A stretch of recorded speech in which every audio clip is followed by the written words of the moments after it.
اللہ وبرکاتہ۔ الحمد للہ رب العالمین والعاقبۃ للمتقین والصلاة والسلام علی سید الانبیاء والمرسلین وعلى آلہ واصحابہ الطیبین الطاہرین، اما بعد فاعوذ باللہ من الشیطان الرجیم، بسم اللہ الرحمن الرحیم۔ هو الذی ارسل رسوله بالهدى ودین الحق لیظہرہ علی الدین کلہ ولو کرہ المشرکون، صدق اللہ العظیم۔ غوث اعظم بمنے بے سر و سامان مددے، قبلہ دین مددے، کعبہ ایمان مددے، انتظار کرم تست من عینی را، اے خدا جو خدا بین و خدا دا مددے۔ بگرداب بلا افتادہ کشتی، ضعیفانو شکستہ رات پشتی، بحق کے خواجہ عثمان ہارون مدد کن مدد کن مدد کن یا معین الدین چشتی۔ انتہائی احترام و عقیدت کے ساتھ اپنے اور ساری کائنات کے مرکز عقیدت، انیس بے کساں چارہ ساز درد مندہ، ہم غریبوں کے غم گسار، ہم فقیروں کی ثروت، شہر یار ارم، تاجدار حرم، نو بہار شفاعت، شب اسرا کے دولہا نوشے بزم جنت، دانائے سبل مولائے کل ختم الرسل، خسرو خوباں سیاح لامکاں وجہ کن فکاں، در اللہ المکنون سر اللہ المخزون، عالم ما کانا وما یکون، آب و گل انبیاء جان و دل اسفیاء، مطلع ہر سعادت مقطع ہر سیادت، خلاصہ کائنات فخر موجودات، حضور احمد مجتبی محمد مصطفیٰ، ارواحنا فدا صلی اللہ تعالی علیہ وآلہ وصحبہ وبارک وسلم کی بارگاہ بے کس پناہ میں جس طریقے سے پڑھاؤں بلند آواز سے میرے ساتھ مل کر پڑھیں۔ الصلاۃ والسلام علیک یا رسول اللہ وعلی آلک واصحابک یا نبی اللہ۔ الصلاۃ والسلام علیک یا حبیب اللہ وعلی آلک واصحابک یا نور اللہ، صلی اللہ تعالی علیہ وسلم۔ زمانے میں آئے بہت آنے والے، کوئی تجھ سا آیا نہ او آنے والے، سراجم منیرا لقب پانے والے، چمک تجھ سے پاتے ہیں سب پانے والے، میرا دل بھی چمکا دے چمکانے والے، برستا نہیں دیکھ کر ابر رحمت، بدوں پر بھی برسا دے برسانے والے، مدینے کے خطے خدا تجھ کو رکھے، غریبوں فقیروں کے ٹھہرانے والے، اب آئی شفاعت کی ساتھ اب آئی، ذرا چین لے میرے گھبرانے والے، میں مجرم ہوں آقا مجھے ساتھ لے لو، کہ رستے میں ہے جا بجا تھانے والے، اور رہے گا یوں ہی ان کا چرچا رہے گا، رہے گا یوں ہی ان کا چرچا رہے گا، رہے گا یوں ہی ان کا چرچا رہے گا، پڑے خاک ہو جائے جل جانے والے، اور رضا نفس دشمن ہے دم میں نہ آنا، کہاں تم نے دیکھے ہیں چندرانے والے۔ آج کی یہ محفل میلاد النبی صلی اللہ علیہ وآلہ وسلم کے حوالے سے انعقاد پذیر ہے۔ مجھ سے پیشتر آپ نے ہماری جماعت کے بڑے بڑے علماء، خطبہ، شعراء، دانشوروں کو سماعت کر لیا ہے، اور میرے بعد بھی انشاءاللہ عالم شہرت یافتہ شعراء خطبہ کو آپ سماعت کریں گے۔ میں ہر دو کے درمیان میں بہت مختصر سے وقت کے لیے حاضر ہوں، تھوڑی دیر میں آپ کی خدمت کے لیے حاضر ہوں۔ اللہ پاک کی بارگاہ میں دعا کرتا ہوں کہ رب تبارک و تعالی جس آیہ کریمہ کی تلاوت کی گئی ہے اس کے متعلق مجھے حق کہنے اور آپ سب کو حق سن کر اس پر عمل کرنے اور اسے عام کرنے کی توفیق عطا فرمائے۔ مسلمانوں کا سب سے بڑا تہوار عاشقان رسول کا سب سے بڑا تہوار صرف عید نہیں بلکہ عیدوں کی عید ابھی ہمارے درمیان سے گزری ہے۔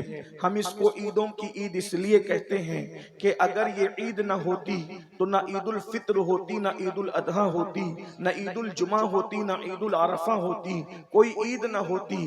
بلکہ عید تو اپنی جگہ، نہ کوئی دن ہوتا، نہ کوئی رات ہوتی، نہ کوئی صبح ہوتی، نہ کوئی شام ہوتی، نہ کسی سے کسی کی ملاقات ہوتی، یہاں تک کہ نہ زمین ہوتے، نہ زمین ہوتی، نہ آسمان ہوتے، نہ ستاروں کی انجمن ہوتی، نہ آسمان کا سائبان ہوتا، نہ زمین کا بچھونا ہوتا، نہ شفق کا جمال ہوتا، نہ افق کی سرخیاں ہوتی، نہ قمریوں کی آواز ہوتی، نہ بھوروں کی گنگناہٹ ہوتی، نہ پھولوں کی تبسم ہوتی، نہ کلیوں کی مسکراہٹ ہوتی، نہ بلخاتی ندیاں ہوتی، نہ دریاؤں کی روانی ہوتی، نہ سمندروں کی طغیانی ہوتی۔ جو سب کچھ ہے صرف اس لیے ہے کہ وہ جو نہ تھے تو کچھ نہ تھا، وہ جو نہ ہو تو کچھ نہ ہو، وہ جو نہ تھے تو کچھ نہ تھا، وہ جو نہ ہو تو کچھ نہ ہو۔ جان ہے وہ جہان کی، جان ہے تو جہان ہے۔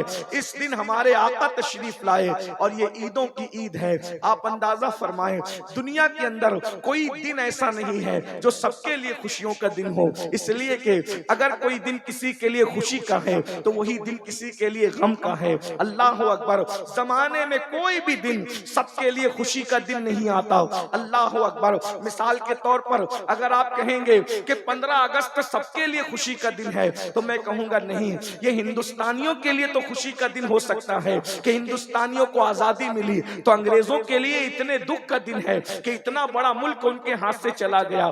دیکھا ایک ملک کے لوگ خوشی منا رہے ہیں تو دوسرے ملک کے لوگ بے چین اور بے قرار ہو رہے ہیں، وہ غمگین ہو رہے ہیں۔ ایک ملک کے لیے خوشی کا، دوسروں کے لیے غم کا۔ اسی طریقے سے اللہ اکبر، کسی کا انتقال ہوتا ہے، اگر ولی بھی دنیا سے جاتا ہے مریدین رو رہے ہیں اور فرشتے خوشی منا رہے ہیں۔ مریدین اس لیے رو رہے ہیں کہ اللہ اکبر، فرش سے ماتم اٹھے وہ طیب و طاہر گیا، اور عرش پر دھومے مچے، عرش پر دھومے مچے وہ مومن صالح ملا۔ فرش سے ماتم اٹھے وہ طیب و طاہر گیا۔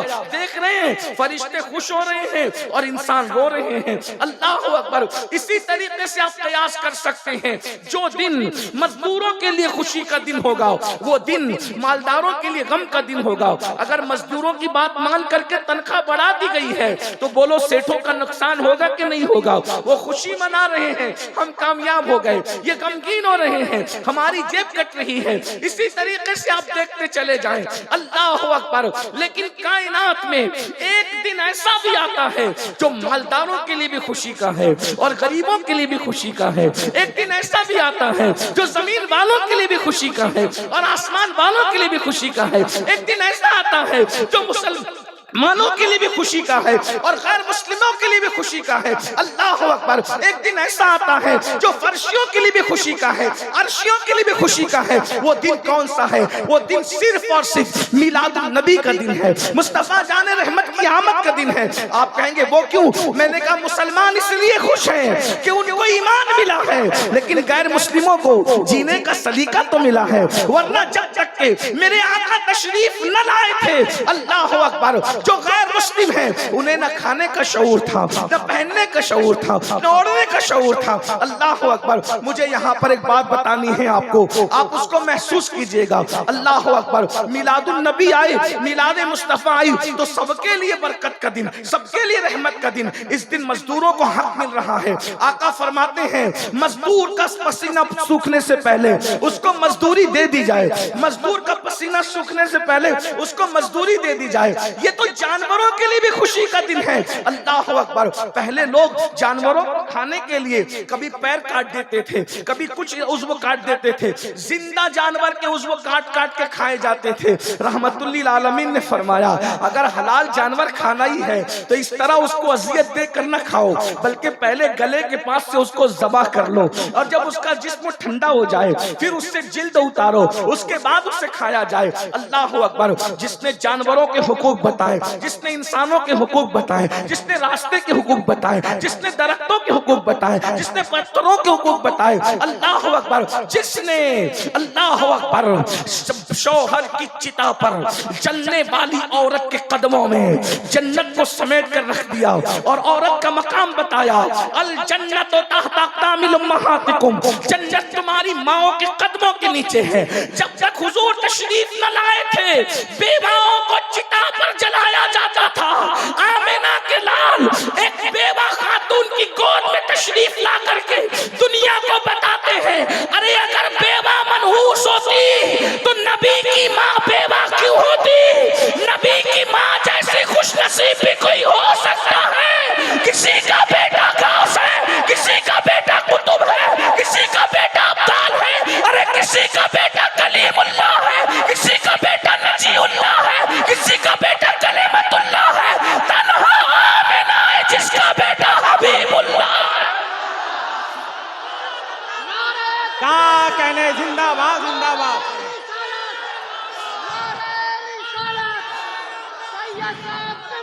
ارے جس بیوہ کو سب نے منحوس جان کر کے جو ہے وہ رسوا کیا تھا، میرے نبی نے انہی بیواؤں کی عزت بڑھا دیا۔ بیوہ ماں کی گود میں تشریف لا کے بتایا، اتنی برکت والا رسول جب بیوہ ماں کی گود میں آتا ہے تو بیوہ منحوس نہیں ہو سکتی۔ اس کا قصور کیا ہے؟ ادھر ماں کو بیوہ ماں کی عزت بڑھائی اور ادھر 2 مرتبہ بیوہ ہونے والی خدیجۃ الکبریٰ کو سہاگن بنا کر ام المومنین بنا دیا، تمام مومنوں کی ماں بنا دیا۔ دیکھو تو صحیح، اور حضور کے آنے کا سب سے پہلے فائدہ کس کو ملا؟ عورت کو ملا۔ اور بھی کون سی عورت؟ آزاد عورت نہیں، آزاد عورت سے بھی زیادہ گھرا ہوا درجہ جو ہے وہ کنیز عورت کا تھا۔ لیکن حضور جیسے دنیا میں تشریف لائے، کنیز دوڑی دوڑی گئی اور ابو لہب سے کہا، ابو لہب مبارک ہو، تیرے گھر بھتیجا آیا ہے، تیرے بھائی عبداللہ کے یہاں بیٹا آیا ہے۔ ایسے ہی ابو لہب نے انگلی کا اشارہ کر کے کہا، جا میں نے بھتیجے کی خوشی میں تجھے آزاد کر دیا۔ گویا کہ نبی آ کے بتا رہے ہیں، اب میں آ گیا ہوں، عورتوں کو آزاد کرانے کے لیے آیا ہوں، عورتوں کو آزادی دینے کے لیے۔ آقا کی آمد کا سب سے پہلا فائدہ عورتوں کو ملا۔ آج لوگ عورتوں کے حقوق کی بڑی بات کرتے ہیں۔ مجھے یہاں پر حضور کی میلاد کی بات کرنے، جشن میلاد، حضور آئے، انقلاب آیا۔ پہلے میں آپ کے سامنے کچھ باتیں پڑھنا چاہتا ہوں۔ آیت مبارکہ جو پڑھی ہے اس پہ گفتگو کرنے سے پہلے تمہید کے طور پہ اگر تھوڑی دیر، مجھے آنے والے شورا اور خطبہ کا خیال ہے وہ میری بات میری ہی طرح وہ مہمان ہیں، لیکن چونکہ میں پہلے اس لیے بول لیتا ہوں کہ میری گفتگو جو ہے چونکہ بڑی خشک ہوتی ہے اور رات جب ڈھل جاتی ہے تو میری گفتگو آپ کے کوئی فائدے کی نہیں رہ جاتی، اس لیے میں چاہتا ہوں کہ میں اپنے وقت پہ گفتگو کر لوں۔ ویسے انشاءاللہ تعالی اللہ جب تک توفیق دے گا گفتگو کے بعد میں بیٹھا رہوں گا، میں جاؤں گا انشاءاللہ اللہ کی توفیق کے مطابق بیٹھ رہا ہوں، لیکن آپ کی توجہ چاہتا ہوں اب تھوڑی دیر بہت غور سے میلاد کا فلسفہ، جو لوگ کہتے ہیں نا کہ میلاد سے کیا ہوا، میں آپ کے سامنے رکھنا چاہتا ہوں کہ میلاد صرف سنیوں کا تہوار نہیں ہے، یہ عالمی تہوار ہے، آفاقی تہوار ہے اور پوری کائنات کا تہوار ہے۔ وہ کیسے؟ ایک بات دیکھو، حضور جب تشریف نہیں لائے تھے لوگ ننگے ہو کے کعبے کا طواف کرتے تھے۔ دنیا اتنی بگڑی ہوئی تھی، اللہ کے گھر کا طواف ننگے ہو کے کرتے تھے۔ اللہ کے گھر پر کعبۃ اللہ پر 360 بت رکھے ہوئے تھے اور زنا کرنے کے لیے جب کوئی عورت نہ ملے تو وہ بکریوں سے اور جانوروں سے تک زنا کرتے تھے۔ اخلاقی گراوٹ کتنی تھی، اور سب سے بڑی بات یہ، آج جو دہشت گرد لوگ ہیں ان کی تو ہم لوگ مخالفت کرتے ہیں دہشت گردوں کی، لیکن آپ کی خاص نوجوانوں کی خاص توجہ، آج کے دہشت گردوں کی اہل سنت نے ہمیشہ مخالفت کی ہے، کیونکہ ہم صوفیہ کے ماننے والے لوگ ہیں۔ ہمارے یہاں کسی کے ہاتھ کی مالا توڑنا بھی جائز نہیں ہے، تو جب ہاتھ کی مالا توڑنا بھی جائز نہیں ہے، ارے مالا ٹوٹتی ہے تو موتی بکھرتے ہیں۔ آپ کی اگر توجہ میری طرف ہے تو ادھر سنیں، بھیا بات نہیں کریں، توجہ اس طرح، وہ حضور کا ذکر ہو رہا ہے، کوئی کسی کا ذکر نہ کرے، بس اب یار کا ذکر ہوگا بس، اور کسی کا ذکر نہیں۔ توجہ فرمائے، مالا ٹوٹتی ہے تو موتی بکھرتے ہیں، لیکن جب سر کسی کا الگ کیا جاتا ہے تو اس کا پورا خاندان بکھرتا ہے نا۔ تو ہمارے یہاں جب مالا توڑنے کی کسی کے ہاتھ کی اجازت نہیں ہے تو پھر کسی کا سر کاٹنے کی اجازت کیسے ہو سکتی ہے؟ جس مذہب میں وضو کرتے وقت پانی ضائع کرنے کی اجازت نہیں ہے، جبکہ ہمارے یہاں وضو عبادت ہے، تو جب عبادت کے نام پر پانی ضائع کرنا حرام ہے تو بغیر عبادت کے کسی کے خون کو ضائع کرنے کی اسلام اجازت کیسے دے سکتا ہے؟ ہمارا مذہب امن کا مذہب ہے، شانتی کا مذہب ہے، سکون کا مذہب ہے، دہشت گردی کی ہمارے یہاں اجازت نہیں۔ ہمارے یہاں تو اللہ اکبر اتنا بھی احتیاط ہے، اگر کوئی سو رہا ہو تو اتنی زور سے سلام مت کرو کہ اس کی نیند میں خلل آئے۔ ہمارے یہاں سونے والے کو اس کی نیند کا خیال ہے، نیند کا خیال، تو جب لوگوں کی نیند کا خیال ہے تو لوگوں کی زندگی کا کتنا خیال ہوگا، لوگوں کے خاندان کا کتنا خیال ہوگا، لوگوں کی خوشیوں کا کتنا خیال ہوگا، لوگوں کے ارمانوں کا کتنا خیال ہوگا۔ لیکن لوگوں نے دین سمجھا نہیں، اسلام سمجھا نہیں، اسلام کے خلاف بکواس کرتے رہتے۔ لیکن ہماری ذمہ داری ہے کہ ہم اپنی ذمہ داری پوری کریں۔ تو ہم صوفیہ کے ماننے والے دہشت گردی کی اور دہشت گردوں کی مخالفت ہم نے ہمیشہ کی ہے۔ لیکن ایک بات میں آپ کے سامنے رکھنا چاہتا ہوں، رسول اللہ کی آمد کے بعد دنیا میں جتنے بھی دہشت گرد بعد میں پیدا ہوئے وہ لوگ چھوٹے درجے کے دہشت گرد ہیں۔ کیوں؟ کیونکہ ہر دہشت گرد دوسروں کے بچوں کو مارتا ہے، اپنے بچوں کو نہیں مارتا، بلکہ دوسروں کے بچوں کو بھی وہ مارتا ہے تو اپنے بچوں کی خوشی کے لیے مارتا ہے نا؟ یہی ہے۔ لیکن جب رسول اللہ صلی اللہ علیہ وآلہ وسلم کی میلاد نہیں ہوئی تھی تو اس وقت دنیا اتنی بڑی دہشت گرد تھی کہ لوگ اپنے بچیوں کو اپنے ہاتھوں سے زندہ دفن کرتے۔ آج کتنا بھی بڑا دہشت گرد ہو اپنا بچہ نہیں مارے گا، مگر حضور کی آمد سے پہلے لوگ اپنے بچوں کو دفن کرتے تھے، بیٹیوں کو زندہ دفن کیا۔ اور کمزور بچے، بیٹے بھی اگر کمزور پیدا ہوتے تو اس زمانے کا دستور تھا کہ کمزور بیٹوں کو بھی پہاڑ پہ ماں لے کر کے جاتی اور اس کو پھینک دیتی اور یہ کہتی کہ زمین پر کمزوروں کو جینے کا حق نہیں ہے۔ میں ایک روایت بیان کرتا ہوں جس سے آپ کو میلاد کی اہمیت پتہ چلے گی۔ بہت توجہ کے ساتھ میرے الفاظ کے جامع میں ایک روایت سنیں، پھر میلاد کی اہمیت آپ کو پتہ چلے گی کہ میلاد النبی ہے کیا، آمد رسول ہے کیا، میلاد مصطفیٰ صلی اللہ علیہ وآلہ وسلم ہے کیا، اور میلاد سے کس کس کو فائدہ پہنچا، کس طرح پہنچا۔ آج لوگ کہتے ہیں، پوری دنیا میں کہہ رہے ہیں بیٹی بچاؤ، بیٹی پڑھاؤ، بیٹی کی عزت کرو۔ یہ بات اگر آج لوگوں کو 1450 سال کے بعد سمجھ میں آئی ہے تو یہ صرف میلاد مصطفیٰ کا صدقہ ہے، آمد رسول کا صدقہ ہے۔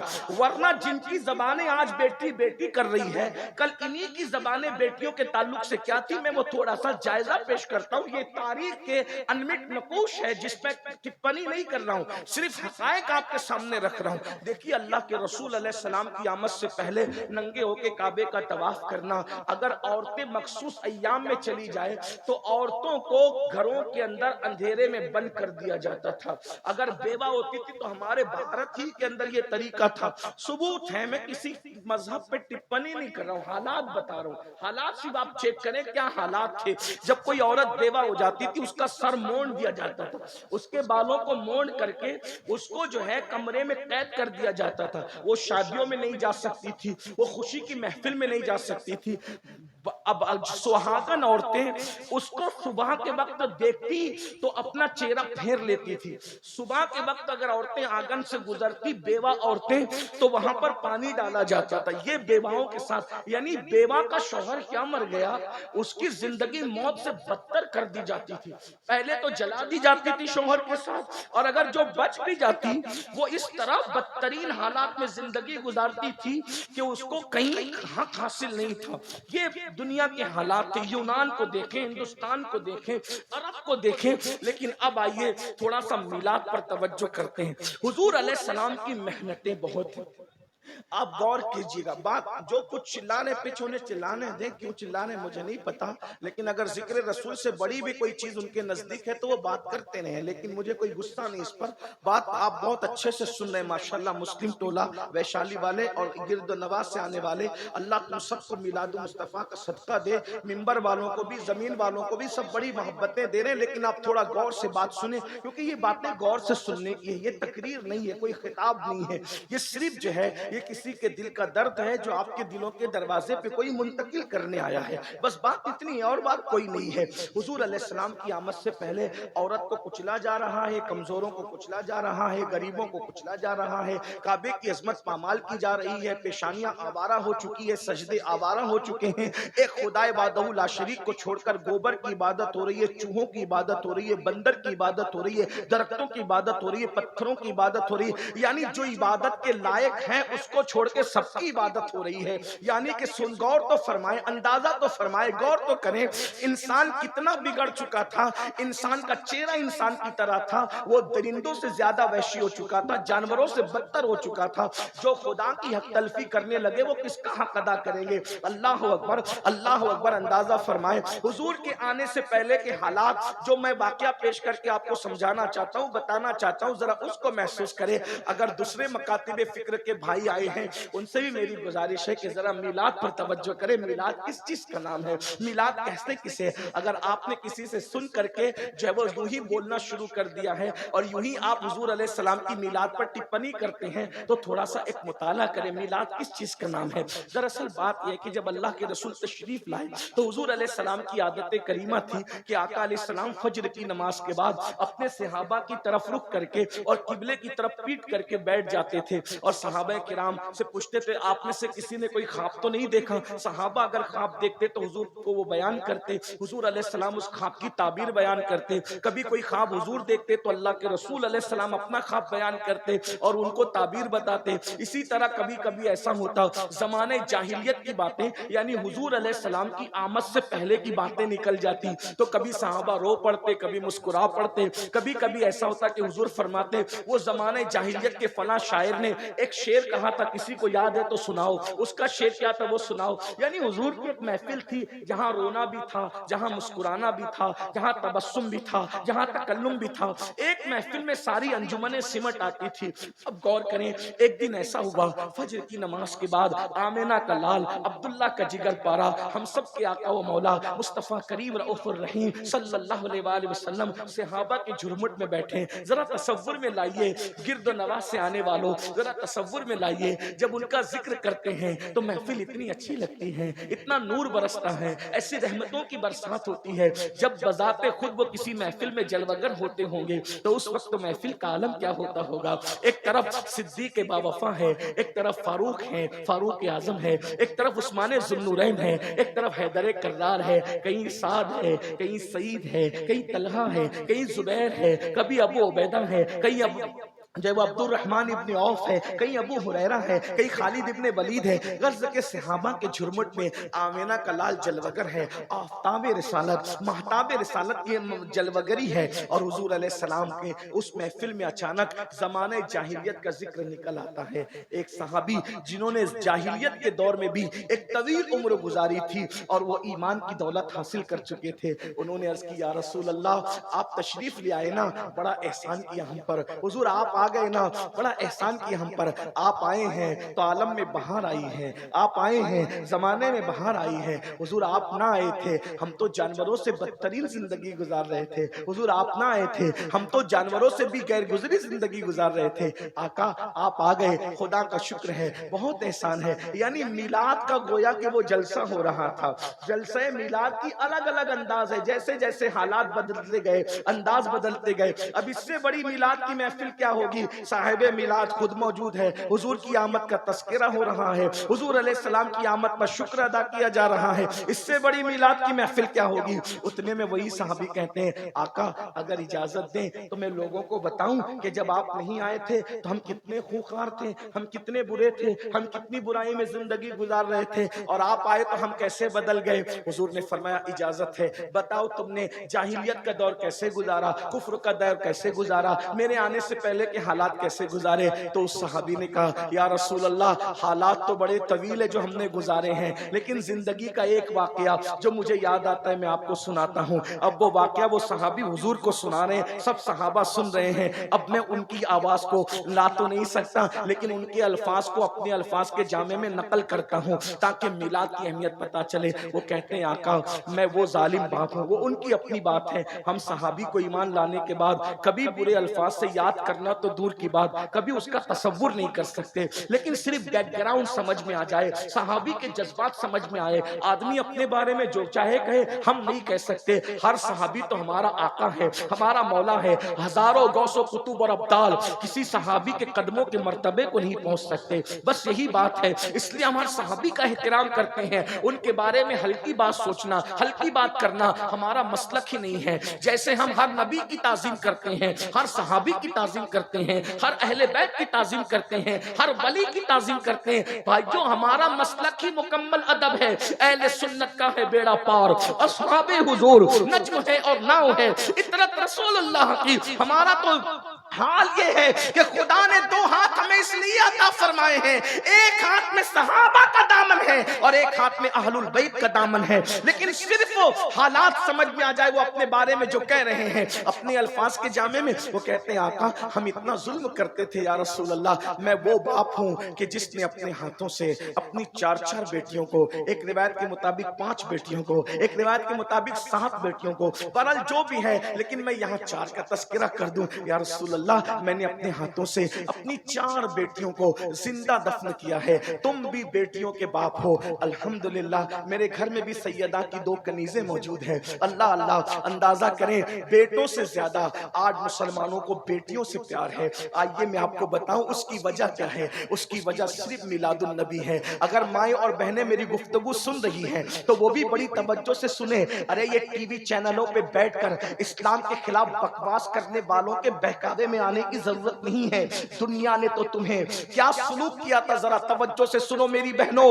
وہ صرف آمنہ کا لال ہے جس نے عورتوں کی عزت کو بحال کیا ہے۔ وہ صحابی کہتے ہیں آقا میں نے اپنے ہاتھوں سے اپنی 4 بیٹیوں کو زندہ دفن کیا ہے، لیکن 4تھی بیٹی کی دفن کی داستانی کچھ اور ہے۔ اللہ اکبر۔ اب میرے الفاظ کے جامع میں تھوڑی دیر کے لیے علامہ ارشد القادری کی تحریروں کا سہارا لے کر کے تھوڑی دیر سن لیں۔ وہ کہتے ہیں آقا 3 مرتبہ بیٹی کے بعد بیٹی، بیٹی کے بعد بیٹی پیدا ہوئی، 4تھی مرتبہ میری بیوی مراد سے تھی، مجھے بڑی امید تھی کہ اب کی مرتبہ 4تھی مرتبہ بیٹا ہی پیدا ہوگا۔ اب کی مرتبہ امید ہوتی ہے، مومن ہو یا کافر، ان پڑھ ہو یا جاہل، علم والا ہو یا بغیر علم والا، امید تو امید ہوتی ہے۔ اب کی مرتبہ بڑی تمنا تھی، آثار نظر آتے ہیں، اللہ نے خوشی دکھائی ہے، اب کی بار بیٹا ہوگا۔ میں بہت امید میں تھا، ایسے میں مجھے انتظار تھا کہ میری امیدیں یقین میں تبدیل ہوگی، میرے گھر کے آنگن میں خوشیوں کے پھول مسکرائیں گے، میں اسی انتظار میں تھا۔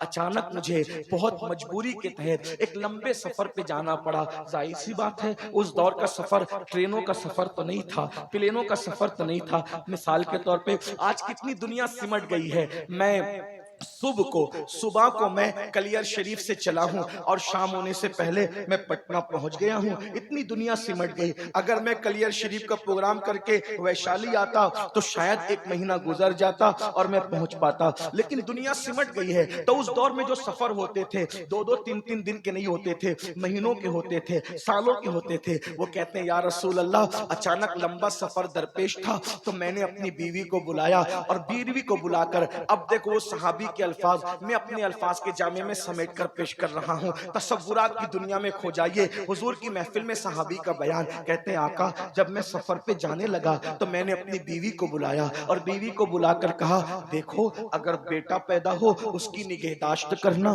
اس کا خیال کرنا، اس کی پرورش کرنا، لیکن ہاں اگر پہلے کی طرح بیٹی پیدا ہو تو پھر تم اس کو زندہ مت رکھنا، بلکہ جیسے میں نے قبر کھود کر کے اس کو دفن کر دیا تھا 3 بیٹیوں کو، ویسے 4تھی کو بھی تم دفن کر دینا۔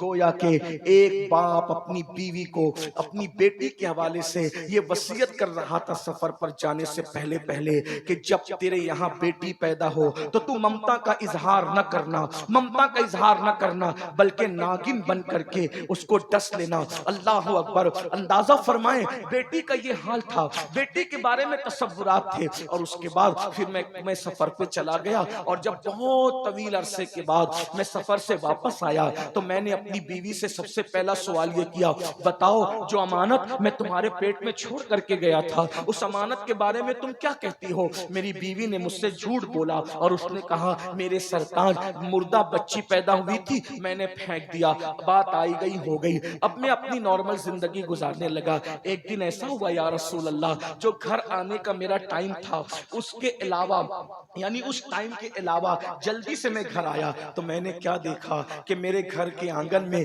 میری بیوی ایک ننھی سی 4 سال کی بچی کے ساتھ کھیل رہی ہے۔ وہ بچی کی شکل ہو بہو میری طرح تھی، وہ میری ہم شکل تھی اور میری بیوی کو وہ ماں کہہ کہہ کے پکارتی تھی۔ میں نے پہلی مرتبہ اپنے گھر کے آنگن میں کوئی بیٹی دیکھی تھی، اس لیے کہ ہمارے یہاں بیٹی کا کیا تصور تھا، بیٹی کا مطلب شیطنت، بیٹی کا مطلب بے برکتی، بیٹی کا مطلب نحوست، بیٹی کا مطلب تباہی، بیٹی کا مطلب بربادی۔ ہم بیٹی کو یہ سب کچھ سمجھتے تھے، شیطان کا دوسرا روپ ہم بیٹی کو سمجھتے تھے، بے برکتی کا سبب ہم بیٹی کو سمجھتے تھے، نحوست کا سبب ہم بیٹی کو سمجھتے تھے۔ میں نے 4 سال کی اپنی ہمشبی بیٹی کو اپنے آنگن میں دیکھ کر کے گرجدار آواز میں پوچھا کون ہے یہ بچی؟ تو میری بیوی میرے قدموں میں گر گئی اور قدم پکڑ کر کہنے لگی میرے سرتاج آپ پوچھتے ہیں بچی کون ہے؟ دراصل میں نے آپ سے جھوٹ بولا تھا، بات یہ ہے یہ میری اور تمہاری محبتوں کی نشانی ہے، یہ میری اور تمہارے پیار کی نشانی ہے۔ 4 بیٹیاں ہو گئی ہے،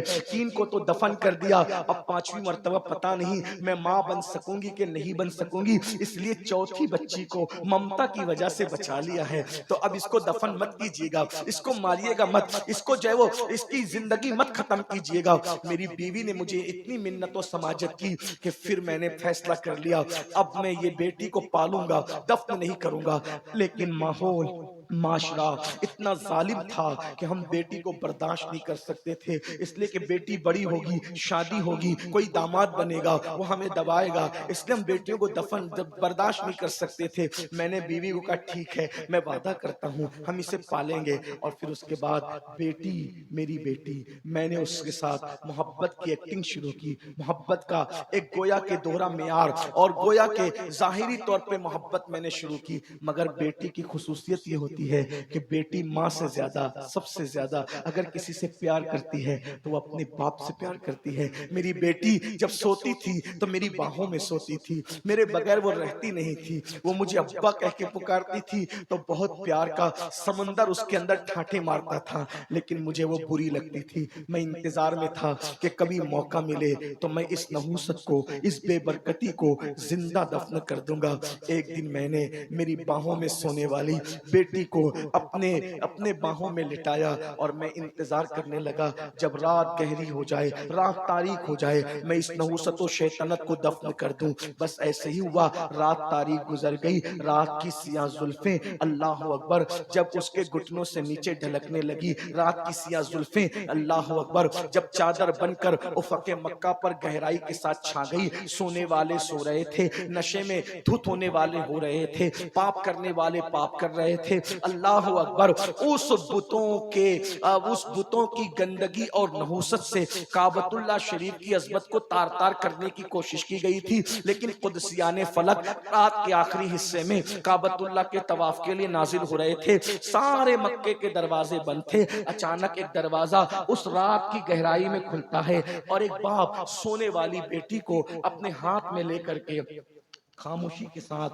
باہر نکلتا ہے، بیوی کی آنکھوں سے بچا کر اس کی نیند کا فائدہ اٹھا کر۔ غور کریں ایک باپ کے ہاتھ میں ایک 4 ساڑھے 4 سال کی بچی ہے اور وہ لے کر کے باہر نکلتا ہے، جیسے ہی وہ اپنی بیٹی کو لے کر باہر نکلتا ہے، سوچئے اس طرح سے تو آج بھی کئی باپ لے کر کے باہر نکلتے ہیں، لیکن حضور کی میلاد کے پہلے کے باپ کے اس طرح نکلنے میں اور آج کے باپ کے اس طرح نکلنے میں آپ نے کوئی فرق محسوس کیا ہے؟ فرق یہ ہے کسی بھی مذہب کا باپ ہو، کسی بھی مسلک کا باپ ہو، آج جب بیٹی کو ایسے لے کر کے نکلتا ہے تو یقیناً اس کی بیٹی بیمار ہوتی ہے اور وہ دواخانے کی طرف دوڑتا ہے اور کہتا ہے ڈاکٹر میری پوری پونجی لے لے مگر میری بچی کو بچا لے۔ یہ میلاد کے بعد کے جذبات ہے، ہر مسلک کا باپ، ہر مذہب کا باپ، اور اس سے پہلے ایک باپ نکل رہا ہے ہاتھ میں بیٹی کو لے کے تو زندہ دفن کرنے کے لیے، اور اس کے بعد وہ باپ کہتا ہے یا رسول اللہ اللہ جب میں جلدی جلدی چلنے لگا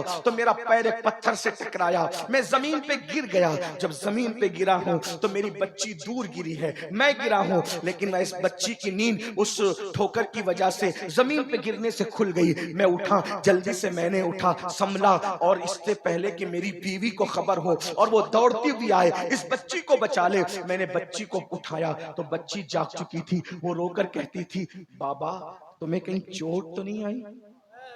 بابا تمہیں کہیں، بیٹی تو بیٹی تھی نا، بابا تمہیں کہیں چوٹ تو نہیں آئی؟ اللہ اکبر! آقا اس کے اس معصومانہ جملے پر بھی میرا دل نہیں پگھلا۔ میں نے کہا چلو، اس بچی نے کہا آپ مجھے اندھیرے میں کہاں لے جا رہے ہیں؟ میں نے کہا چلو۔ جب وہ چلنے کے لیے تیار نہ ہوئی اور اس نے اپنی ماں کو پکارا تو یا رسول اللہ میں نے اس کو گھسیٹنا شروع کیا، پہلے ہاتھ پکڑ کے گھسیٹا۔ جب اس نے کہا میں نہیں آؤں گی، امی کہاں ہے؟ اندھیرے میں مجھے ڈر لگتا ہے، بابا آپ مجھے کہاں لے جا رہے ہیں؟ یا رسول اللہ شیطان مجھ پر اتنا غالب تھا کہ جب ہاتھ پکڑ کر میری بیٹی میرے ساتھ چلنے کے لیے تیار نہ ہوئی تو اس وقت میں نے اس کے بالوں کو پکڑا اور بالوں کے ذریعے سے گھسیٹ کر کے میں اس کو وہاں لے جانے لگا۔ مکے کے لوگ جہاں اپنی بچیوں کو زندہ دفن کرتے تھے، یا رسول اللہ وہ مجھ سے بار بار کہتی تھی بابا مجھ سے قصور کیا ہوا ہے، مجھ سے غلطی کیا ہوئی ہے، آخر محبت نفرتوں میں کیوں بدل گئی ہے؟ وہ باہوں میں سنانے والا باپ آخر مجھے لے کر کہاں جا رہا ہے؟ یا رسول اللہ میں نے کہا ظالم، تیرا باپ تجھ سے کبھی پیار نہیں کرتا تھا، تو نے مجھے باپ مانا تھا لیکن میں نے تجھے کبھی بیٹی نہیں مانا تھا۔ بلاخر یا رسول اللہ المختصر گھسیٹتے ہوئے میں وہاں لے گیا جہاں کعبۃ اللہ کے سامنے آج بھی ایک قبرستان ہے۔ حج کو جاؤ، عمرہ کو جاؤ تو جاؤ اور جا کر کے ننھی ننھی قبروں کو دیکھ کر اندازہ کرو کہ میلاد کے پہلے کے حالات کیا تھے، میلاد کو سمجھتے کیا ہو ظالمو؟ اللہ اکبر، اللہ اکبر۔ میں وہاں لے کر کے پہنچا اور جلدی جلدی سے میں گڑھا کھودنے لگا تاکہ شیطنت کو، نحوست کو، بے برکتی کو، بیٹی کو دفن کر دوں۔ جیسے میں قبر کھود رہا تھا اور میرے کپڑوں پہ مٹی لگ رہی تھی، میری بچی روتی جاتی تھی اور کہتی تھی بابا آپ کے کپڑے گندے ہو رہے ہیں، اور اپنے ہاتھوں سے میرے بدن پہ لگنے والی مٹی کو صاف کر رہی تھی۔ یا رسول اللہ وہ میرے کپڑوں پر مٹی کا داغ دیکھنا نہیں چاہتی تھی، لیکن میں اس کے خون سے ہمیشہ کے لیے اپنی روح کو اس کے خون کے دھبوں سے رنگین کرنے جا رہا تھا۔ بالآخر میں نے قبر کھودی اور قبر کھود کر کے اس بچی نے کہا بابا آپ کیا کریں گے؟ میں نے اس کو اٹھایا اور اس گڑھے کے اندر پھینک دیا۔ پھینکنے کے بعد میں نے چاہا جلدی جلدی سے زندہ دفن کر دوں۔ اللہ اکبر! میں ادھر سے مٹی ڈالتا، وہ کہتی مجھ سے کوئی غلطی ہو تو معاف کر دے بابا، اور غلطی بتا دے، میں آج کے بعد کوئی غلطی نہیں کروں گی، لیکن آپ مجھے دفن نہ کریں۔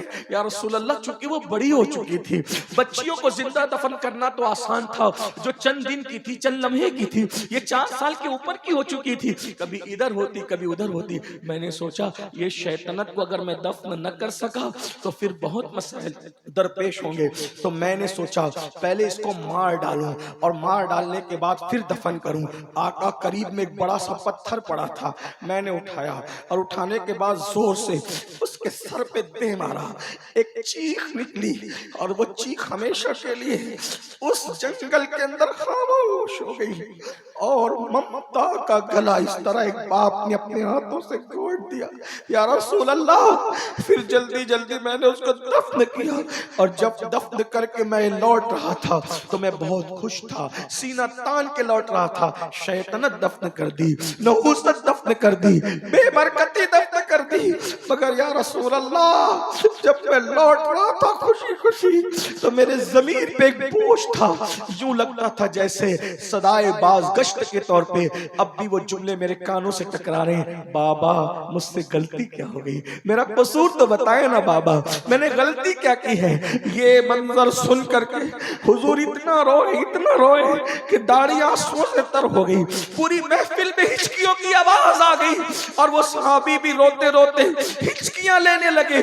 جب انہوں نے اپنی داستان علم کو ختم کیا، حضور علیہ السلام سر نیچا کر کے رو رہے تھے، حضور علیہ السلام نے آنسو بھرے چہرے کو پھر صحابہ کے سامنے بلند کیا، اور پھر اس کے بعد میرے آقا نے ارشاد فرمایا لوگوں جب تک میں نہیں آیا تھا تم نے جو چاہا کیا ہے، اب میں بیٹیوں کا غمگسار بن کر، بیٹیوں کا سہارا بن کر, یتیموں کی آواز بن کر, بیواؤں کا مددگار بن کر دنیا میں آیا ہوں. اب بیٹیاں دفن نہیں کی جائے گی, بیٹیوں کا باپ اور میں محمد جنت میں اتنے قریب رہیں گے جیسے یہ دو انگلیاں قریب. واہ, نعرہ تکبیر, نعرہ رسالت, آمد رسول کانفرنس.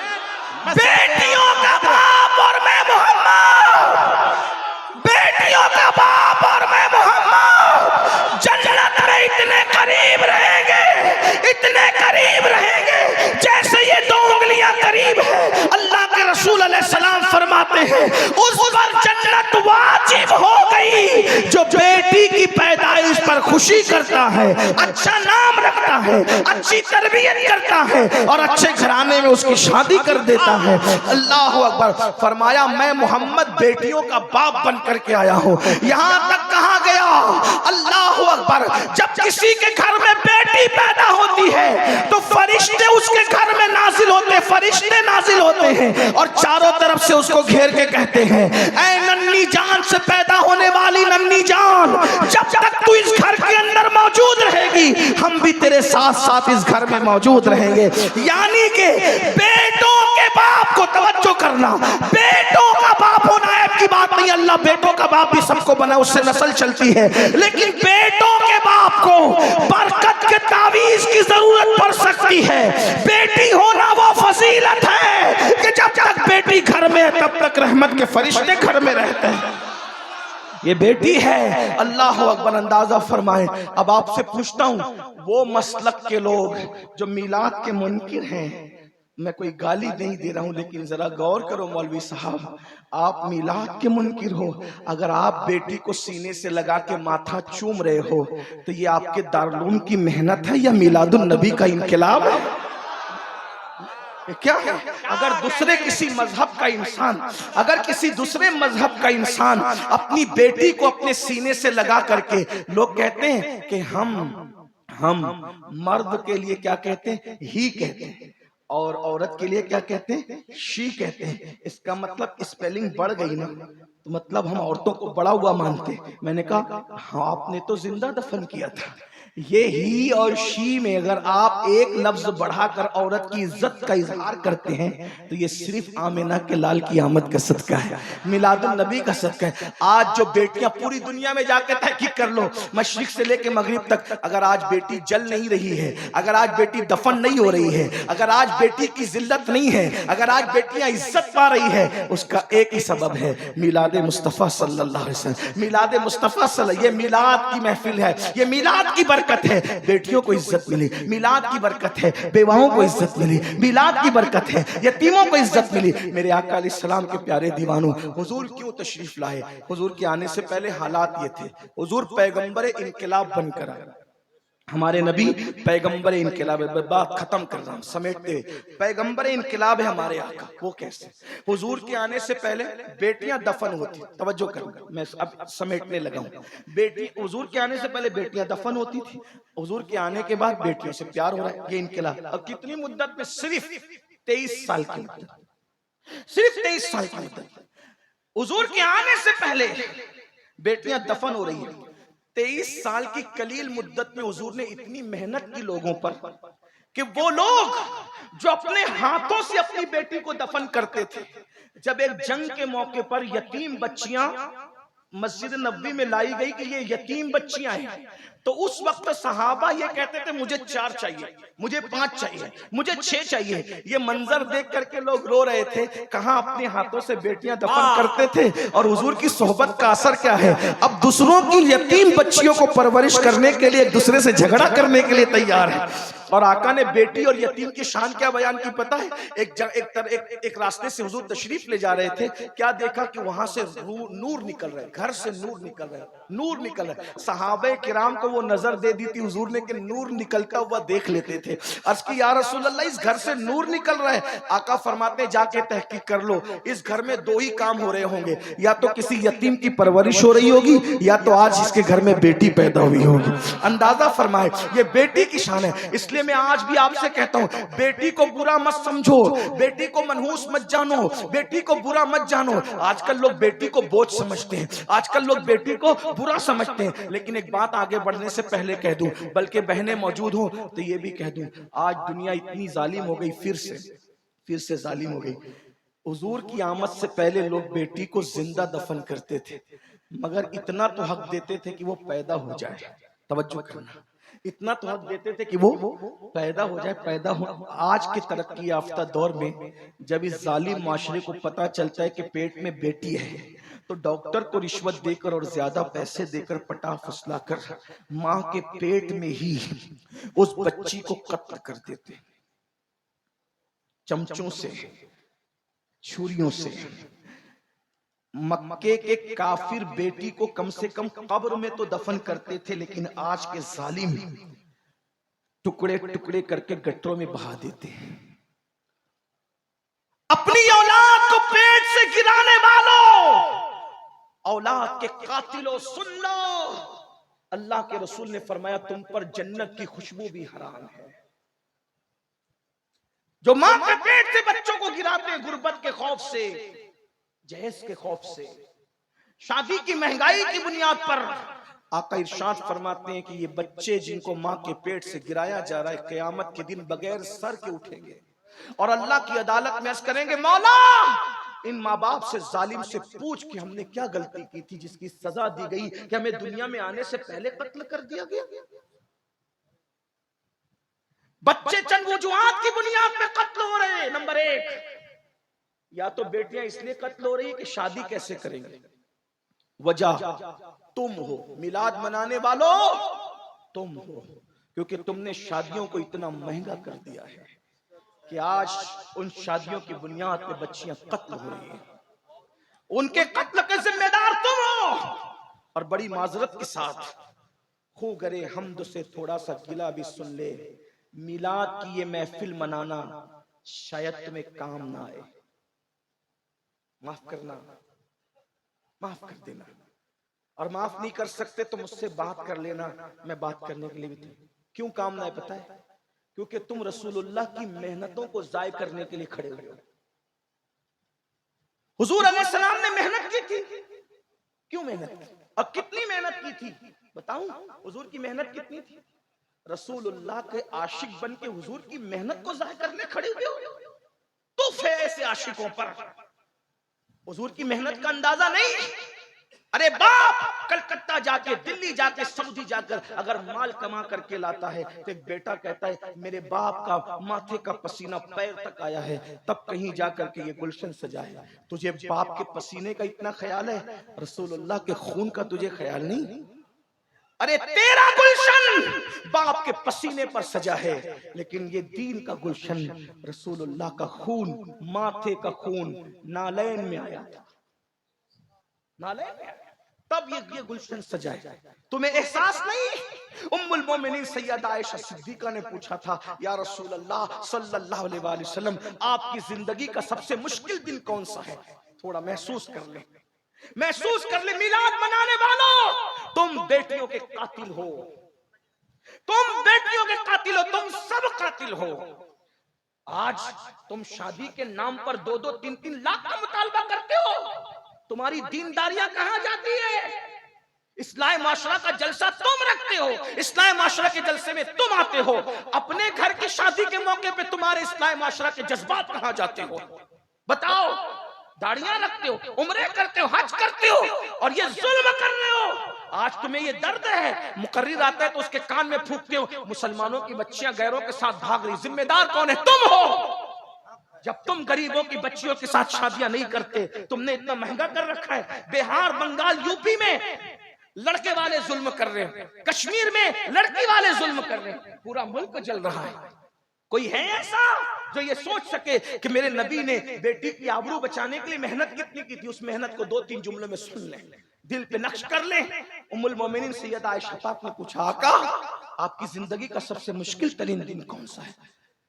پھر خود ہی کہنے لگی, چونکہ حضور سے بہت قریب تھی اور حضور کی بارگاہ میں جس کو کہتے ہیں نا کہ کسی کا اتنا فری ہو جانا کہ انسان منہ لگ جاتا ہے, حضور بہت پیار کرتے تھے ان سے. ان کے بستر پہ قرآن نازل ہوتا تھا, وہ جو چاہتی تھی سوال کر لیتی تھی. تو کہتی تھی سب سے مشکل دن آپ کی زندگی کا کون سا تھا؟ پھر خود ہی اسٹیٹمنٹ دے دیا, احد کا دن مشکل تھا نا آپ کے لیے, جس دن آپ کے دندان شہید ہو گئے تھے, گھوڑے سے آپ کو زمین پہ ڈال دیا گیا تھا, گھٹنے پھٹ گئے تھے, پورا جسم لہو لہان تھا, حضور خود نہیں چلتے تھے, صحابہ اٹھا کر کے پہاڑ پہ لے گئے تھے, پورے جسم سے لہو رس رہا تھا.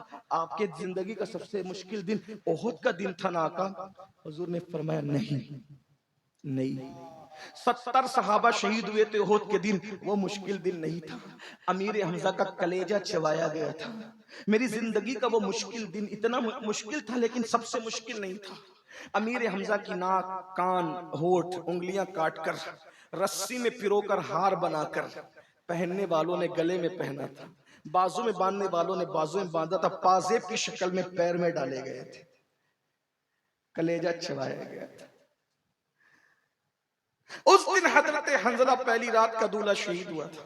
70 صحابہ کی لاشیں پڑی تھی. سرکار کہتے ہیں مشکل تو تھا عائشہ, لیکن سب سے مشکل دن میری زندگی کا وہ نہیں تھا. پھر پوچھا حضور کون سا تھا؟ تو میرے آقا نے فرمایا طائف کا دن میری زندگی کا سب سے مشکل ترین دن تھا عائشہ. اس کی حضور اس کا کیا داستان ہے؟ فرمایا عائشہ جب مکے والوں نے میری بات نہیں سنی تو میں طائف گیا, 15 دن, 1 مہینہ یا 40 دن تک, 3 روایتیں ملتی ہیں, میں وہاں رہا. میں نے وہاں کے لوگوں کو سمجھایا, انہوں نے نہیں مانا, بلکہ انہوں نے گالیاں دی, پیٹ کے پیچھے چھوکرے لگا دیے, وہ چلاتے تھے پاگل پاگل پاگل, اور آگے 2 قطار لگا کر کے کھڑے تھے, ان کے ہاتھوں میں پتھر تھے. میں جیسے گزرتا تو مجھ پہ پتھر برسا. آج ہم لوگ جب تقریر کرنے جاتے ہیں, نعت پڑھنے جاتے ہیں, دین کی خدمت کرنے جاتے ہیں, تو یہ احساس تڑپاتا ہے غلاموں کے لیے پھول برس رہے, بلکہ غلام بھی نہیں, ڈائریکٹ غلام در غلام در غلام در غلام, بلکہ ان کے در کے سگانے بے ہنر ان پہ پھول برس رہے, نذرانے دیے جا رہے, اچھے سے اچھا کھانا کھلایا جا رہا ہے. اور اس کے بعد جب نکلتے تو ہاتھ جوڑ کے میزبان کہتا ہے حضرت کوئی غلطی ہو تو معاف کر دے. یہ ہم لوگوں کے لیے جبکہ ہم دین کی خدمت نہیں کر پا رہے, لیکن اپنے رسول کے لیے کیا ہوا مسلمانوں, میری قوم کے جوانوں کیا ہوا؟ آقا فرماتے 2 قطار لگا کر کے وہ کھڑے تھے اور مجھ پہ پتھر مار رہے تھے. پتھر سر سے لے کر کے پیر تک مارتے تھے, لیکن خاص طور پہ عائشہ وہ میری پنڈلیوں پہ پتھر مارتے تھے. نالین خون سے بھر گئی تھی, نالین خون سے بھر, مجھ سے کھڑا نہیں رہ جاتا تھا, میں بیٹھ جاتا تھا. عائشہ جب میں بیٹھ جاتا تھا تو وہ دونوں طرف سے میرے بازو پکڑ کے اٹھا کے کھڑا کرتے تھے اور کھڑے کر کے پھر مجھے مارتے تھے. یہ حضور کی محنت تھی. آج حضور کی محنتوں پر کس کو احساس؟ باپ کی محنتوں کا احساس فجر کی نماز میں بے سد سو کر کے مسجدوں کو ویران کرنے والوں, کیا سمجھتے ہو کہ صرف جھنڈے اور کمکمے اور یہ جلسے تمہیں قیامت کے دن بخشوا لیں گے حضور کی محنتوں کا احساس کیے بغیر؟ یقیناً یہ بخشش کا ذریعہ ہے, مجھے انکار نہیں ہے. میں فکر رضا کا الحمدللہ غلام ہوں, میرے امام کے افکار ہمارے لیے مشعل راہ ہے. لیکن سنیوں, میلاد کے جلسے میں آنے والوں, ذرا سوچو جب تم فجر کی نماز میں سوتے پڑے رہتے ہوں گے تو حضور کا یہ جسم زخمی کیا گیا تھا, حضور کے دل پہ کیا گزرتی ہوگی؟ ہاں ہاں, رات کے 3 بجے تک جب تم زنا کی فلمیں دیکھتے ہو عاشقان رسول, جلسوں میں کہتے ہو نبی کے نام پہ جان قربان کریں گے, اور نرم گدوں پہ لیٹ کر کے جب تم گندی فلم دیکھتے ہو تو رسول اللہ کے دل پہ کیا گزر؟ اسی دن کے لیے میں نے طائف میں پتھر کھائے تھے. عورتوں کے ساتھ ناجائز تعلقات قائم کرتے ہیں آج کل کے لڑکے اور لڑکیاں, عورتوں کو پاپ کی نظر سے دیکھتے. آپ مردہ رسول کا کلمہ نہیں پڑھتے, آپ اس رسول کا کلمہ پڑھتے ہیں کہ آپ کا لمحہ لمحہ ہمارے رسول دیکھ رہے ہیں, اللہ کے اذن اور عطا سے دیکھ رہے ہیں, وہ ہماری جانوں سے زیادہ قریب ہے. بتاؤ جب کوئی محنت کرتا ہے, یہ صرف جلسہ محنت سے سجا, اگر اس جلسے کو خراب کریں گے نا تو جلسہ بنانے والے جو جلسہ جنہوں نے منعقد کیا، امام صاحب ہو یا ان کی کمیٹی ہو، امین القادری بھی اگر جلسہ خراب کرے گا اچھا نہیں لگے گا، بولے گا دوسری بار اس کو مت بلانا، سید ہوگا اپنے گھر کا، ہمارا جلسہ خراب کر گیا۔ میں پوچھتا ہوں جو تمہارے 1 مہینے کی محنت پر چندے کے پیسے کے سجائے ہوئے جلسے کو برباد کرے، تمہارا دل اتنا ٹوٹتا ہے، نہ سید دیکھتے ہو، نہ عالم دیکھتے ہو، نہ خطیب دیکھتے ہو، اس سے تم ناراض ہو جاتے ہو جس رسول نے 23 سال محنت کی ہے۔ رسول اللہ کی محنت اگر ہم محسوس نہ کریں کون محسوس؟ حضور کا خون پیشانی کا نالین میں آیا، جب حضور کو پتھر مارے جاتے تھے، پٹی باندھنے کے لیے زخموں پہ کپڑا بھی نہیں تھا، ام المومنین سیدہ خدیجہ اپنا دوپٹہ پھاڑ کر کے سر پہ اور زخموں پہ باندھتی۔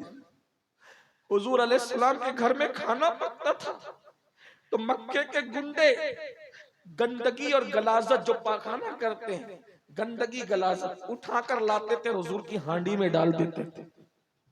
غور کیجئے، چلتے تھے تو کانٹے بچھائے جاتے تھے، کانٹے۔ یہ حضور کی 2 بیٹیوں کو طلاق دیا گیا اس لیے کہ حضور دین کا کام نہ کریں۔ 3 سال تک کے گھاٹی میں پورے خاندان کو قید کر دیا گیا۔ رسول اللہ کے گھر کے بچوں نے درخت کی پتیاں چبائی، چمڑے جلا کر کے پیس کر کے اس کا شربت بنا کر کے پیا۔ یہ محنت ہے۔ اب بتاؤ، جب تمہاری وجہ سے شادیاں مہنگی ہوگی، کار مانگو گے، جہیز مانگو گے اور بیٹیاں غیروں کے ساتھ بھاگے گی، شادیاں مہنگی ہوگی یا پیٹ کے بچے قتل کیے جائیں گے، اور جب میدان محشر میں تم رسول اللہ کی بارگاہ میں حاضر ہوں گے، میلاد منا کر یا جو بھی دعوے کر کے، حضور چہرہ پھیر لیں، حضور چہرہ پھیر لیں، بتاؤ کیا ہوگا؟ آج رسول اللہ کی محنت کا احساس نہیں ہے تمہیں؟ کوئی شراب پی رہا ہے، کوئی نشہ کر رہا ہے، ارے شراب کی بوتل ہاتھ میں آنے سے پہلے تجھے محسوس ہونا چاہیے کہ یہ دین میرے گھر تک کتنی محنتوں سے پہنچا۔ ایسے منافق صفت دیندار مت بنو، زبان پہ جلسوں میں دین اور اندر دنیا۔ جب تم بیٹے کا رشتہ طے کرنے جاتے ہو تو مولانا کیا کہتے ہیں؟ مولانا میری بیوی نہیں مان رہی ہے، وہ جہیز کا مطالبہ کر رہی ہے۔ اتنے فرما بردار ہو بیوی کے، ہر دن تم چلاتے ہو بیوی کو، اور شادی کے موقع پہ تمہیں بیویاں نظر آتی ہیں، بہانے سب مانگ رہے ہیں۔ اور اگر میری یہ گستاخی معاف ہو تو میں ہندوستان کی زمین پہ یہ ضرور کہہ رہا ہوں کہ صرف دنیا دار لوگ نہیں، دیندار طبقہ بھی اس لعنت میں ملوث ہے۔ کیا جواب دو گی اللہ کو؟ کیا جواب دو گی؟ اگر واقعی میلاد منانا ہے تو انقلاب کا حصہ بنو، اور آج سچے دل سے طے کرو مجھے خوش کرنے کے لیے نہیں، اپنے نبی کو، میلاد والے رسول کو جس کے ذریعے سے میں جنت لینا ہے، ان کو خوش کرنے کے لیے کہ انشاءاللہ اب میں اپنی شادی کروں یا اپنے بچوں کی شادی کروں، جو کنوارے وہ اپنی شادی کے بارے میں، جو اولاد والے وہ اپنی اولاد کے بارے میں یہ حضور سے وعدہ کریں، مجھ سے نہیں، کہ یا رسول اللہ اگر آپ کی امت کی بیٹیاں جہیز کی وجہ سے پیٹ میں قتل ہو رہی ہے یا اوروں کے ساتھ بھاگ رہی ہے، تو جب میں اپنے بیٹے کا نکاح کروں گا تو انشاءاللہ میں یوں کہوں گا کہ بغیر جہیز کے نکاح کروں گا۔ اگر میرا سمدھی دینا بھی چاہے گا تو میں کہوں گا جا کسی اور موقع سے دے دینا، لیکن جہیز کا خاتمہ کروں گا، اور اللہ اکبر بغیر جہیز کی شادی کر کے دنیا کو بتاؤں گا کہ نبی کے نام پہ جان دینا بھی جانتے ہیں اور بدعت کا خاتمہ کرنا بھی جانتے ہیں۔ اگر یہ ہو گیا انقلاب آئے گا، تبدیلی آئے گی۔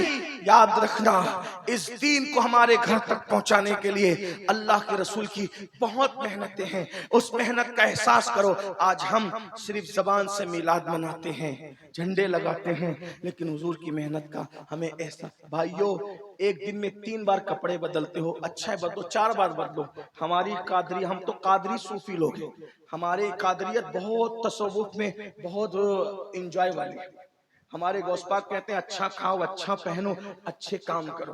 ہمارے غوث تو اتنا مہنگا پہنتے تھے کہ بادشاہ کو بھی پہنو، 4 بار پہنو، لیکن اتنا ضرور کہتا ہوں 4 بار کپڑے بدلنے کے بعد یہ مت بھولو کہ اسی دین کے لیے صحابہ جو احد میں شہید ہوئے تھے ان کو کفن بھی نصیب نہیں ہوا تھا۔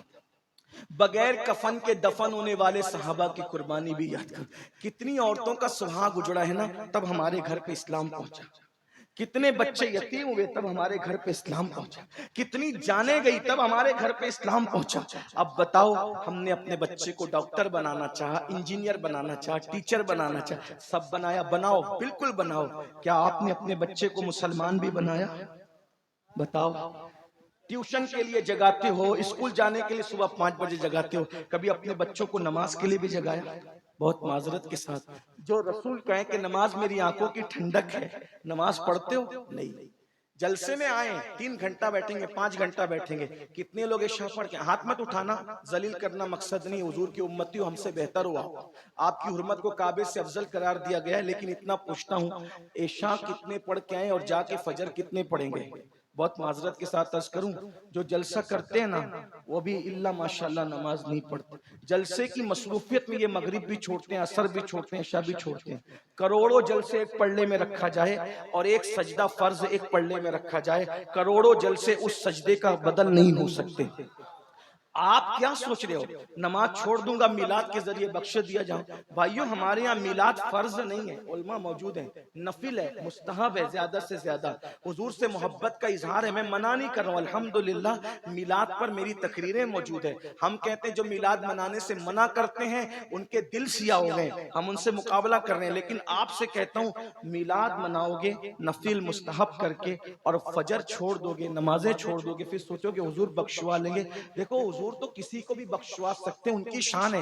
ایک میں کیا, میرے عصیاں کی حقیقت کتنی, مجھ سے 100 لاکھ کو کافی ہے اشارہ تیرا. لیکن یہ بھی سن لو, وہ جس کو چاہے بخشوا سکتے ہیں, وہ مختار کل ہے, نبی مختار کل ہے, جس کو جو چاہے عطا کر دے. یہ میرا عقیدہ ہے, اگر وہ چاہے تو کروڑوں کو اشاروں میں بخش دیا جائے. مگر انہوں نے ہی فرمایا جس نے جان بوجھ کر نماز چھوڑ دی قیامت کے دن اس کے ساتھ میرا کوئی وعدہ نہیں ہے, میں محمد اس سے بیزار ہوں, وہ میرے ذمے سے باہر ہو گیا ہے.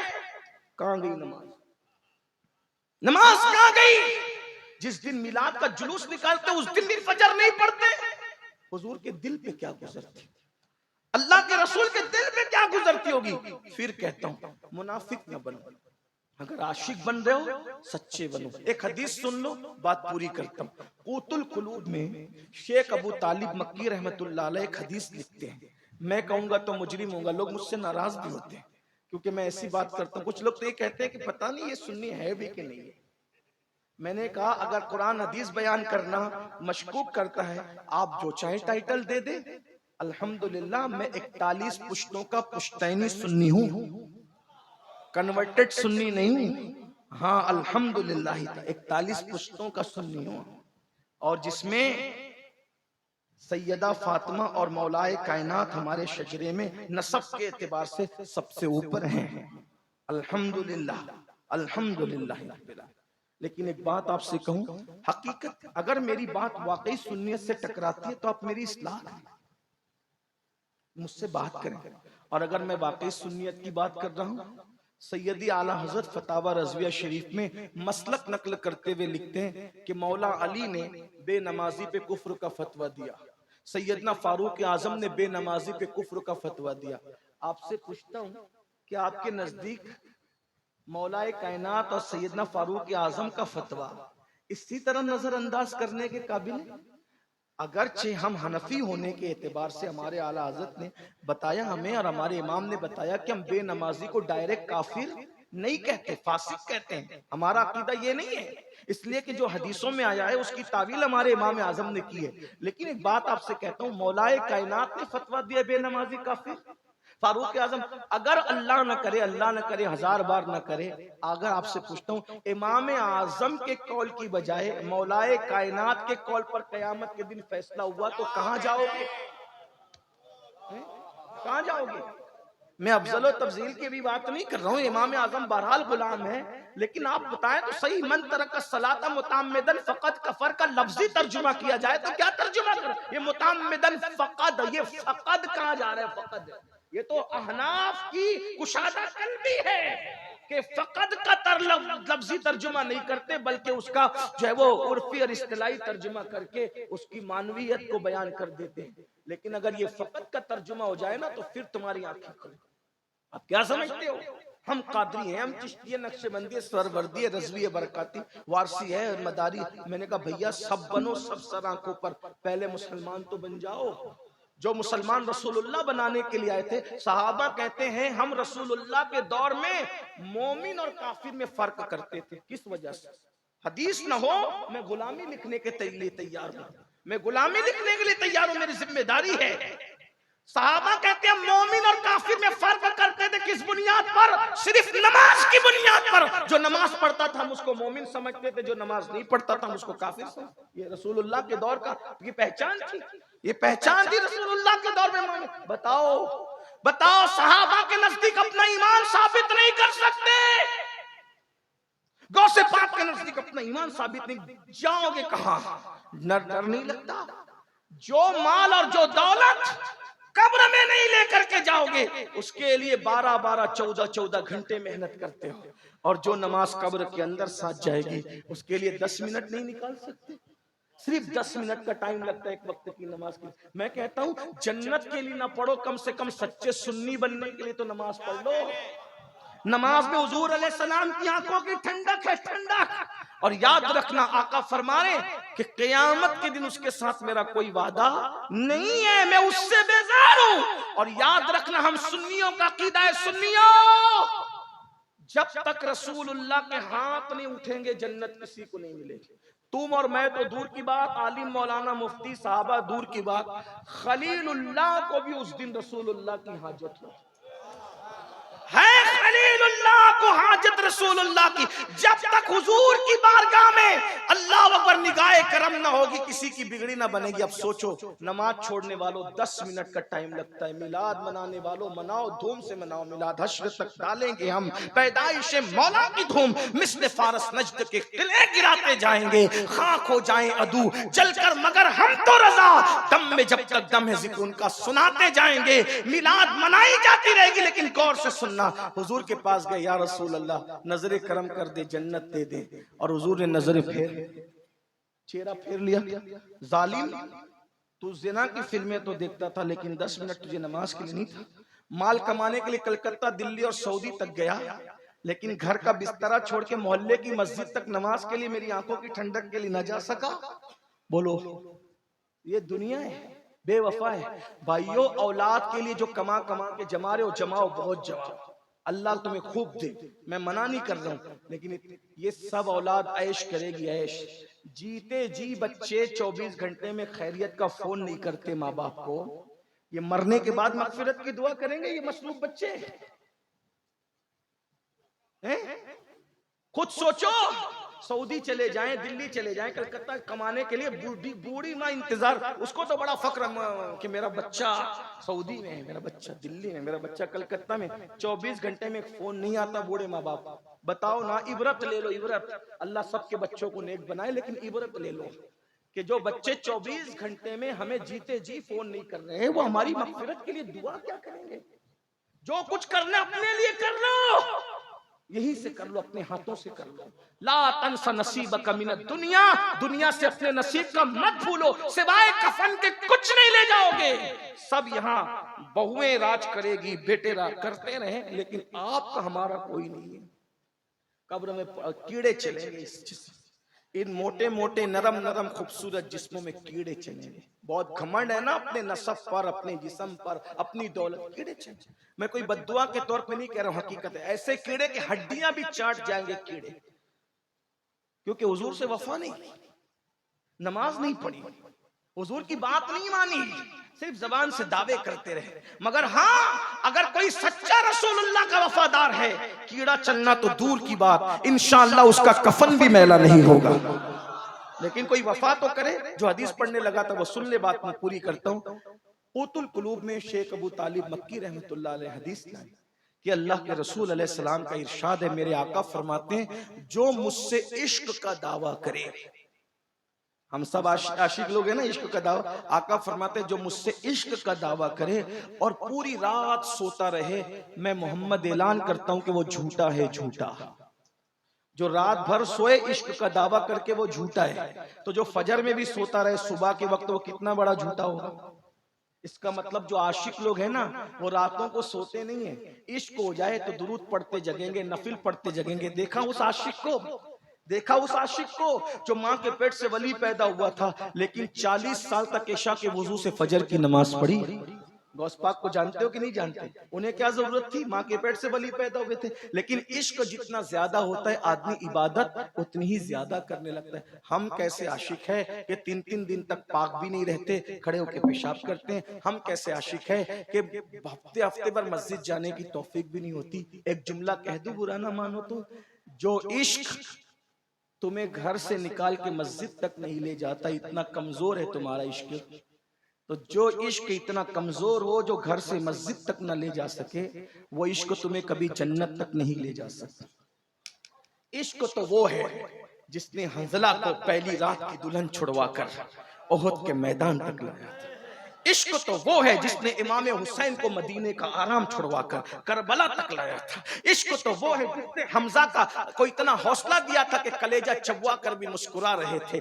عشق یہ ہے۔ یہ عشق والے مزے لے رہے ہوں گے، اور ہم جیسے جو صرف دعویٰ کر رہے ہیں دعوے میں رہ جائیں گے۔ دعا کرو اللہ میں سچا عاشق بنائے۔ عہد کرو، بولو کرتے ہو عہد؟ آج سے نماز چھوٹے گی؟ بولو آج سے نماز چھوٹے گی؟ نہیں۔ کتنے لوگ اللہ کے رسول کو گواہ بنانے کے لیے ہاتھ اٹھا کر وعدہ کرتے ہیں انشاءاللہ 5 وقت کی پڑھیں گے؟ حضور کے نام پہ بتاؤ کتنے ہاتھ اٹھاتے ہیں؟ ہاں ماشاءاللہ، اٹھا کے رکھے، حضور گواہ ہو جائے۔ ذرا ہم بھی تو دیکھیں، ہم دیکھیں نہ دیکھیں لیکن مدینے کی سرکار دیکھ رہے ہیں، اٹھائیں۔ بولو وعدہ کرتے ہو؟ اے اللہ وعدہ کرنا تیرے محبوب کے نام پہ ان کا کام ہے، اس وعدے کی لاج رکھنا تیرے کرم پر ہے۔ اللہ سب کو نماز۔ دوسرا تھوڑا مشکل وعدہ، کتنے وہ غیر شادی شدہ لڑکے ہیں جو وعدہ کرتے ہیں کہ بغیر جہیز کے شادی کروں گا؟ ہائے ہائے، سبحان، اٹھا کے رکھیں۔ یہ میلاد انقلاب کا نام ہے، لیکن بولو ابا کے کہنے پر تو پھر مجبور نہیں ہو جاؤ گے۔ ماں باپ کی وہی بات ماننا جو شریعت کے مطابق ہو، اور جو شریعت کے خلاف وہ ہاتھ جوڑ کے کہنا کہ آپ کہہ رہے ہیں لے، نبی کہہ رہے مت لے، میں باپ کی نہیں اس وقت رسول پاک کی مانوں گا۔ ان سے لڑنا بھی مت، ان کو جھڑکنا بھی مت، مگر قدم پکڑ کے کہہ دینا کہ آج آپ کی نہیں، آج حضور کی مانیں گے، کیونکہ حضور حضور ہے۔ ارے جب باپ چھوڑ کے قیامت میں بھاگے گا تو اس وقت آمنہ کلال کہے گا نا اللہ ادھر آ ادھر آ ادھر آ ادھر آ۔ میرے امام کہتے ہوئے ماں جب اکلوتے کو چھوڑے آ آ کہہ کے بلاتے یہ ہیں، باپ جہاں بیٹے سے بھاگے لطف وہاں فرماتے یہ ہیں، بندے کو مرکت میں تھپک کر میٹھی نیند سلاتے یہ ہیں، ٹھنڈا ٹھنڈا پینا میٹھا میٹھا، ٹھنڈا ٹھنڈا میٹھا میٹھا پیتے ہمیں پلاتے یہ ہیں، قصر دنا تک کس کی رسائی، جاتے یہ ہیں آتے یہ، جاتے یہ ہیں آتے یہ، قید و رضا سے خوش ہو خوش رہے، مزدہ رضا کا سناتے یہ ہیں۔ ابھی جوانوں نے ہاتھ اٹھائے، ذرا اٹھائے تو ایک بار۔ ہائے بھولیں گے تو نہیں؟ جو غیر شادی شدہ ممبر پر ہے ذرا ان کی بھی ذمہ داری ہے، ان میں سے کون وعدہ کرتا ہے؟ ذرا اٹھائیں۔ ممبر والے بھی حضور کی امت سے الگ نہیں ہیں، تھوڑا گستاخی معاف کر دیں۔ سب شادی، کچھ ہے غیر شادی شدہ۔ اچھا اب شادی شدہ لوگوں کا امتحان ہے، اپنے بچوں کی پوتوں کی جب شادی کریں گے تو کتنے ایسے لوگ ہیں جو حضور کی امت کی بیٹیوں کی آبرو بچانے کے لیے بغیر جہیز کے شادی کریں گے؟ اچھا اٹھا کے رکھیں، یہی بات ہے۔ اللہ سب کو سلامت رکھے، خوش رکھے، آباد رکھے، میلاد کا جشن ہوتا رہے، نثار تیری چہل پہل پر، ہزاروں عید ربیع الاول سوائے ابلیس کے جہاں میں سبھی تو خوشیاں منا رہے ہیں۔ اللہ ہم سب کو توفیق دے، گفتگو کے درمیان اگر کوئی غلطی ہو تو اللہ تعالیٰ معاف کر دے۔ استغفر اللہ ربی من کل ذنب و اتوب الیہ۔ ایک گزارش، جانا نہیں، اگر حاجت ہے تو الگ بات ہے، لیکن اگر حاجت نہیں ہے تو جانا نہیں، کیونکہ ابھی آپ کے سامنے ہمارے عزیز شاعر اسلام دلبر شاہی صاحب اور بھی حمزہ صاحب اور بھی جو شعراء ہیں ان کو سنے پھر جائیں۔ مجھے بھی جب تک توفیق ہوگی میں بیٹھا رہوں گا، آپ بھی بیٹھے رہیں۔ اگر حاجت ہے تو حاجت سے فارغ ان کی الگ بات ہے۔ چلے آج ناظم صاحب کی ذمہ داری دلبر بھائی کے لیے میں پوری کرتا ہوں۔ دلبر بھائی کو نعرہ لگائیں عاشق رسول کے، نعرہ تکبیر، نعرہ رسالت، مداحان رسول۔ ایک بات بتاؤں، میں نبی کی نعت پڑھنے والوں سے بہت پیار کرتا ہوں، اس کی وجہ بتاؤں، جب حضور کی بارگاہ میں حسان نعت پڑھتے تھے نا تو حضور خود زمین پہ بیٹھتے تھے اور حسان کو منبر پہ کھڑا کرتے تھے۔ ہاں لیکن بس میں اتنا چاہتا ہوں کہ میرے جو نعت خواں لوگ ہیں نا، وہ نعت پڑھنے کے لیے جب جلسے میں آئے نا تو نذرانہ طے کیے بغیر آیا کریں، تو یہ اچھی بات ہوگی۔ حالانکہ مجھے امید ہے کہ یہ جن کے بارے میں ذکر کر رہا ہوں یہ ایسے لوگ نہیں ہیں، یہ ایسے لوگ، میرا حسن ظن ہے ایسے لوگ نہیں ہیں انشاءاللہ۔ لیکن آپ سے بھی کہتا ہوں آپ ان کو اتنا دے دیا کریں کہ ان کو مانگنے کی ضرورت نہ پڑے، اور یہ لوگ بغیر مانگے آیا کریں، اس لیے کہ میں کہتا ہوں اور حضور کا ذکر کرے کوئی ہمیں دے نہ دے، یار ہمارا کوئی دے گا کیا دے گا، چندے کے پیسے سے کس کی اوقات کیا ہے، ہمارا نبی مالک کل ہے، ایک نظر اٹھا دیں گے تو دینے والا بنا دیں گے، نسلوں کو نواز دیں گے، آتا ہے فقیروں پہ انہیں پیار کچھ ایسا، خود بھیک دے اور خود کہیں منگتا کا بھلا ہو، اور کیوں اپنی گلی میں وہ روادار صدا ہو جو بھیک لیے راہ گدا دیکھ رہا ہو۔ مجھ سے لوگ فون کر کے پوچھتے ہیں تاریخ لیتے وقت حضرت فیس کیا ہوگی، نذرانہ کیا ہوگا، کتنا طے کریں گے؟ میں نے کہا لوگوں کو برا لگتا ہے مجھے معاف کریں، میں معافی اس لیے بار بار مانگتا رہتا ہوں کہ دل نہ ٹوٹے، لیکن حق بولنا بھی ضروری ہے۔ میں کہتا ہوں نچنیوں کی راتیں طے ہوتی ہے، عاشقوں کی راتیں طے نہیں ہوا کرتی۔ ارے کون دیتا ہے دینے کو منہ چاہیے، دینے والا ہے سچا ہمارا۔ دل بر صاحب کو سن لیں، میں بھی سنتا ہوں۔ السلام علیکم۔